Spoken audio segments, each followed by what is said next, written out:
کسی گھر میں کتا ہو یا خنزیر یا شراب ہو تو ان کے گھر میں فرشتے نہیں آتے۔ کتا ہونے سے مراد کیا ہیں؟ یہاں کتا خنزیر، امام اعظم ابو حنیفہ کا مذہب یہ ہے کہ ضرورت کے مطابق گھر میں کتا رکھنا یہ جائز ہے، اس کی اجازت آپ نے دی ہے۔ جیسے گھر کی حفاظت ہے، گھر کی حفاظت یا کسی اور مقصد کے لیے، کسی اور کام کاج کے لیے رکھے ہوئے ہیں، تو کسی خاص ضرورت کے تحت آج کل کے دور میں حفاظت کے لیے اس کو سیکیورٹی کے لیے استعمال کیا جاتا ہے، تو حفاظت کے غرض سے کتا رکھنا بالکل جائز ہے۔ تو اب یہاں اس قول کا مطلب یہ ہوگا جو شوق سے جس نے گھر میں کتا رکھا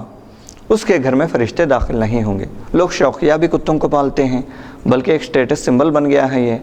لوگ شوقیہ اپنے مرتبے کو ظاہر کرنے کے لیے کتوں کو پالتے ہیں،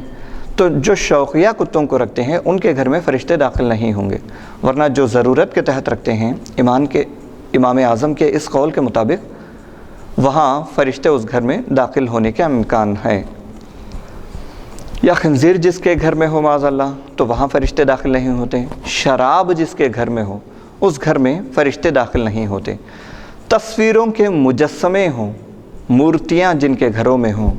تصویروں کے مجسمے، چاہے وہ باپ دادا کی تصویریں ہوں، تصویروں کے مجسمے ہوں، چاہے وہ مورتیاں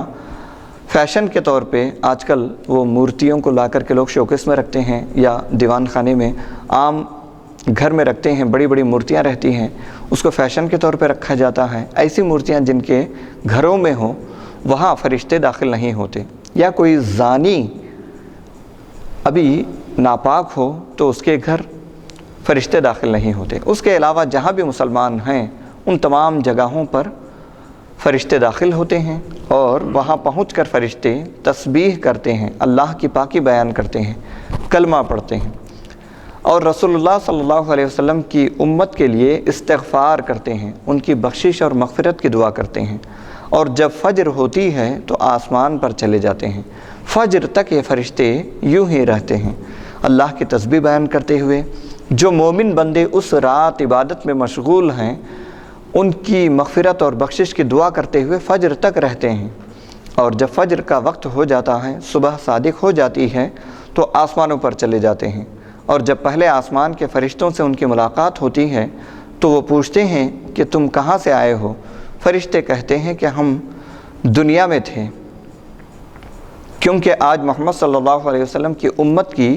لیلۃ القدر تھی، یعنی شب قدر تھی۔ آسمان دنیا کے فرشتے کہتے ہیں اللہ تعالیٰ نے آج محمد صلی اللہ علیہ وسلم کی حاجات کے سلسلے میں کیا کیا؟ فرشتے کہتے ہیں اللہ تعالیٰ نے ان میں سے نیک لوگوں کو بخش دیا اور بدکاروں کی شفاعت قبول کر لی۔ پھر آسمان دنیا کے فرشتے تسبیح اور تقدیس کرتے ہیں، یعنی اللہ تعالیٰ کی پاکی بیان کرتے ہیں، اور اللہ تعالیٰ نے جو امت محمدیہ کی مغفرت فرمائی ہے اس کا شکریہ ادا کرتے ہیں۔ اس کے بعد وہ فرشتے دوسرے آسمان پر جاتے ہیں، وہاں اسی طرح گفتگو ہوتی ہے، یعنی وہاں کے فرشتے زمین سے آنے والے فرشتوں سے پوچھتے ہیں کہاں گئے تھے، وہ پورا منظر بیان کرتے ہیں کہ ہم شب قدر میں جو لوگ عبادت کر رہے تھے ان لوگوں کے پاس سے آ رہے ہیں۔ پھر اس کے بعد وہ فرشتے بھی اللہ کا شکریہ ادا کرتے ہیں، اللہ کی پاکی بیان کرتے ہیں۔ اسی طرح سدرۃ المنتہا، جنت الماوا، جنت نعیم، جنت عدن، جنت فردوس سے ہوتے ہوئے فرشتے عرش الہی پر پہنچیں گے۔ ان تمام مقامات پر جو فرشتے رہتے ہیں وہ تمام فرشتے اسی طرح سوال کرتے ہیں۔ یہ جو فرشتے زمین سے آنے والے ہوتے ہیں وہ جواب دیتے ہیں، آخر کار وہ فرشتے عرش الہی پر پہنچیں گے، وہاں عرش الہی پر آپ کی امت کی مغفرت پر شکریہ ادا کریں گے۔ وہ فرشتے عرش الہی پر پہنچ کر امت محمدیہ کے اللہ تعالیٰ نے جو مغفرت فرمائی ہے اس پر شکریہ ادا کریں گے،